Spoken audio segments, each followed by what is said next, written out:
Et maintenant, nous allons écouter Florian Carole et Élodie Amirault pour la CGT du personnel communal. À vous. Bonjour à toutes et tous.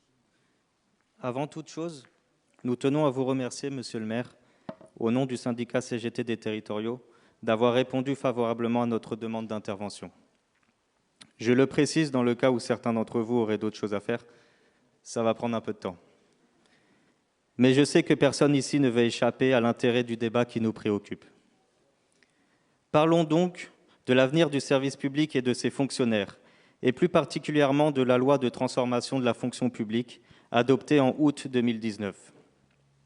Car oui, à l'heure où le pic épidémique repart de plus belle, à l'heure où de nouvelles mesures ont dû être prises par le gouvernement, à l'heure où l'investissement et les efforts des collègues sont toujours plus importants de jour en jour, depuis maintenant plus d'un an, les dirigeants politiques de notre pays et le préfet du Val-de-Marne harcèlent les élus locaux pour faire appliquer cette loi totalement régressive et intolérable.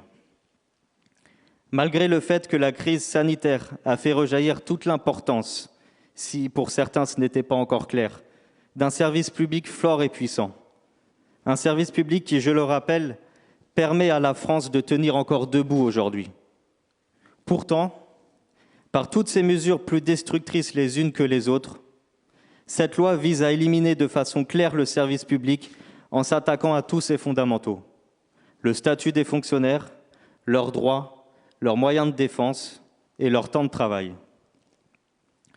Concernant le statut des agents publics, nous voulons avant tout assumer devant ce conseil municipal ce que nous portons syndicalement. Oui, nous sommes partisans de l'emploi sécurisé. Une fois le concours passé ou une fois le recrutement fait, nous croyons à l'emploi sécurisé.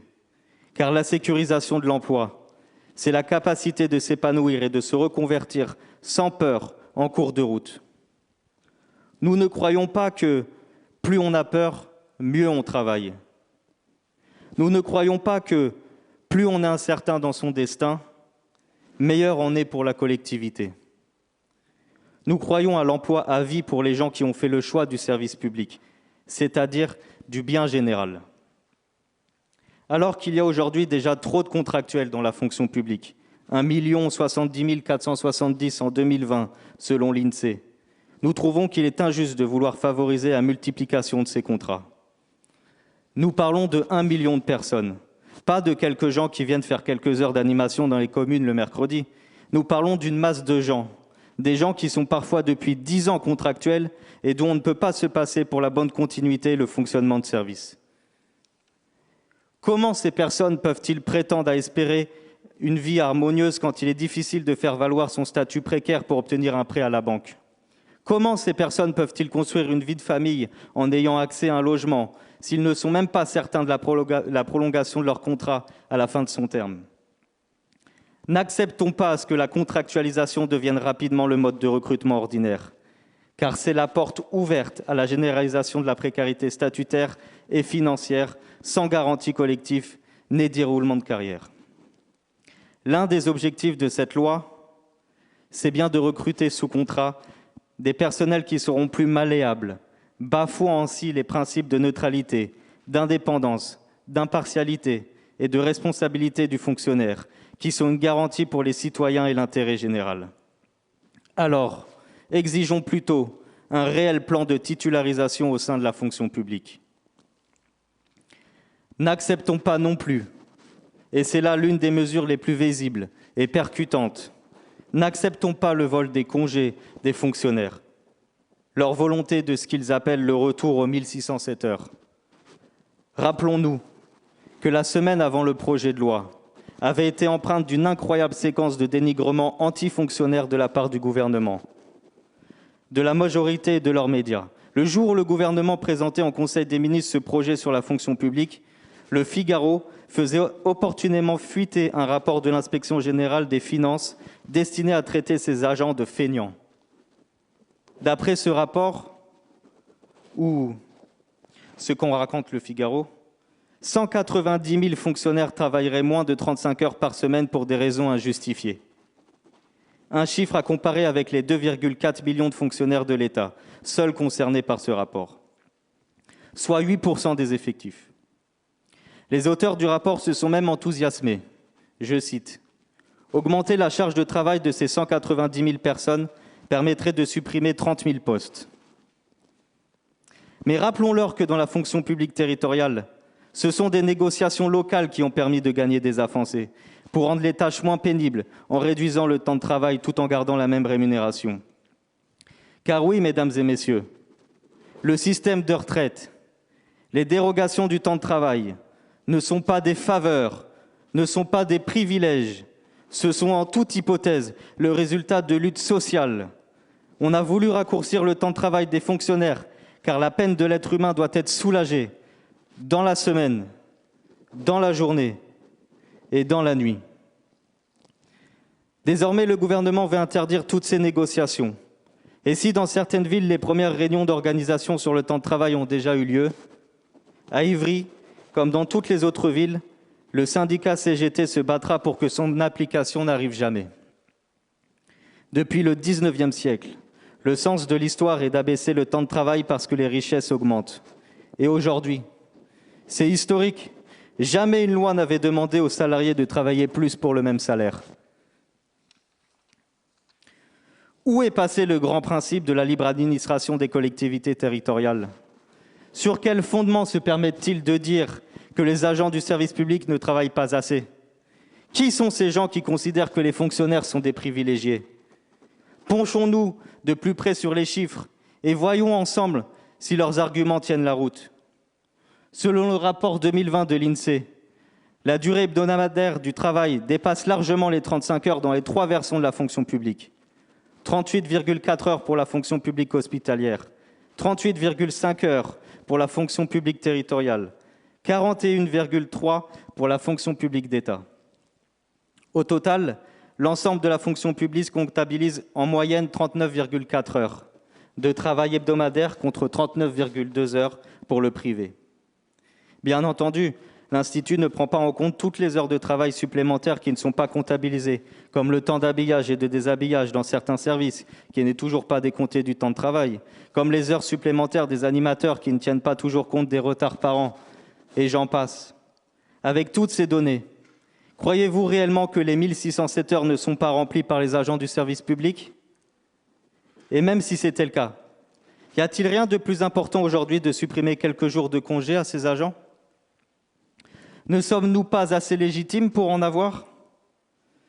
Ne pensez pas dans tous les cas que les fonctionnaires échappent à la pénibilité du travail. Nous sommes loin d'être les tirs au flanc décrits dans les médias.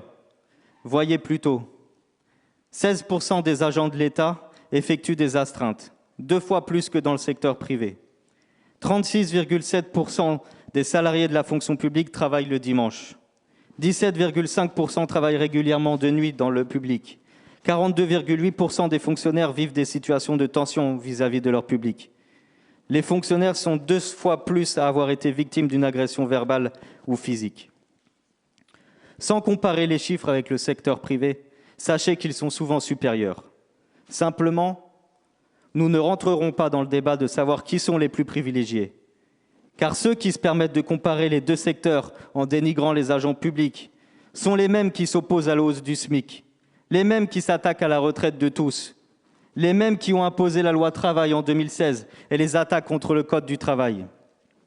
Donc non, la souffrance au travail n'est pas réservée au secteur privé. Les agents territoriaux français sont exposés, comme les salariés du secteur privé, aux maux du travail. Et comme pour le secteur privé, ils devraient avoir le droit de négocier des jours de congés supplémentaires. La crise sanitaire accentue la fatigue morale et physique des fonctionnaires, qui ne tiennent que par leur motivation pour le service public, ou dit autrement, leur souci de l'intérêt général. On est bien loin de l'image de feignants qui colle encore à la peau de ces agents qui est colportée par les plus riches. Mais qu'ils aillent dire aux infirmières du CMS à bout de force, à bout de nerfs, proches du burn-out, qu'elles ne méritent pas leur jour de congé supplémentaire. Qu'ils aillent dire aux agents d'accueil de la mairie qui se font insulter et qui subissent les premiers la détresse des usagers, qu'ils ne pourront plus se reposer. Qu'ils aillent dire aux agents de la voirie que leur travail n'est pas assez fatigant pour mériter ces jours de congé.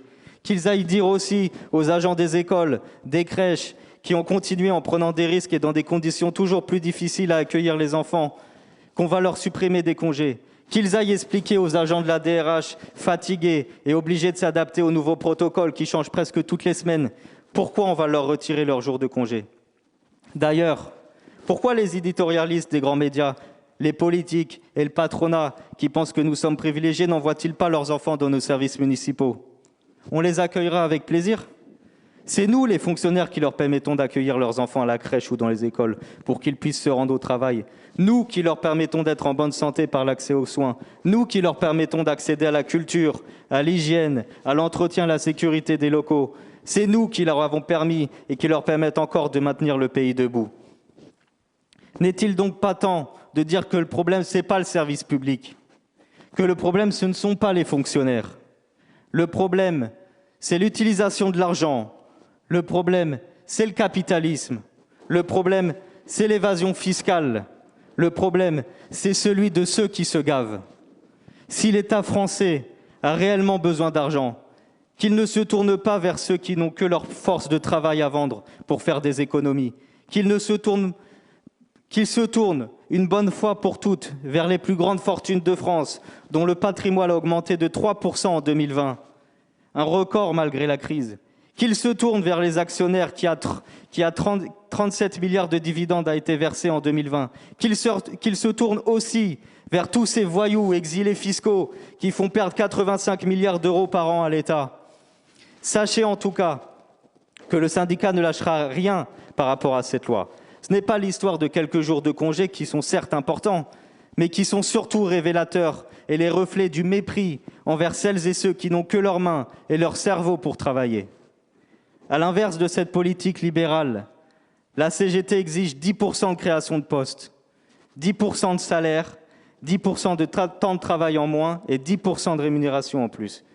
Nous remercions tous les maires communistes, le maire d'accueil et le président du conseil départemental qui ont exprimé haut et fort leur refus d'appliquer de telles mesures. Mais la bataille se gagne par la force du nombre.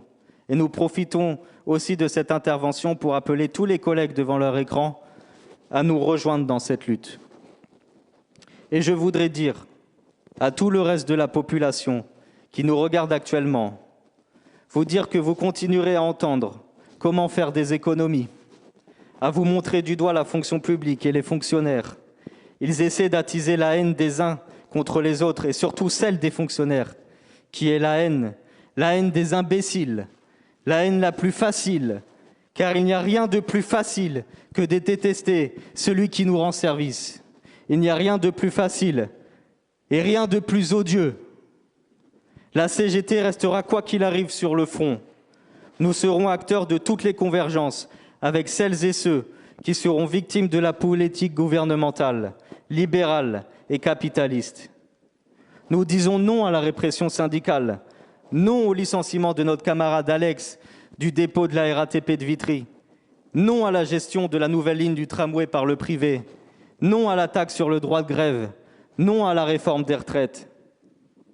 Pour terminer, Monsieur le maire, Mesdames et Messieurs les élus, osez défendre le service public. Ne vous laissez pas abasourdir, envoûter, assommés par l'interminable propagande contre la fonction publique, faisant l'apologie de la privatisation des services. Vous l'avez compris, nous résisterons à toutes les attaques contre le service public, dans l'unité des agents et des usagers. Oui à l'abrogation de la loi de transformation de la fonction publique. Non au vol de congé, pas une minute de plus. Merci.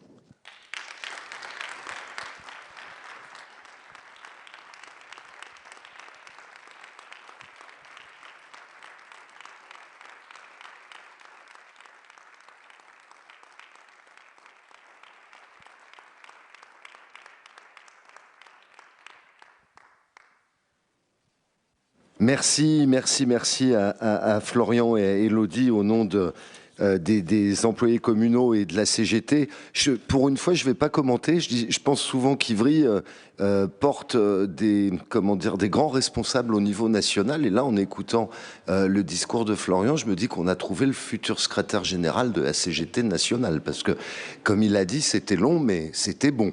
Et j'ai partagé chaque mot de ce qu'il a prononcé et j'apporte vraiment tout mon soutien. Alors, j'en rajoute pas parce que j'ai dit qu'il fallait qu'on finisse à 1h15 du matin. C'est un pari que j'ai fait, donc je vais voir si je suis en capacité de le tenir. Donc, je réouvre la séance. D'abord, voilà, il faut que je réouvre officiellement la séance et je remercie encore une fois la FCPE et la CGT pour leurs interventions toniques, dynamiques et qui donnent de l'espoir en l'avenir et puis en la réussite des luttes qui sont conduites aujourd'hui. Et ça nous fait du bien d'avoir cette nature d'intervention. On ne le fera pas systématiquement à tous les conseils, mais de temps en temps, ça nous remet bien les pieds dans la réalité. On n'est pas en dehors de la réalité, mais je pense que l'institution communale, elle a aussi besoin d'entendre de tels propos. Alors justement, on va...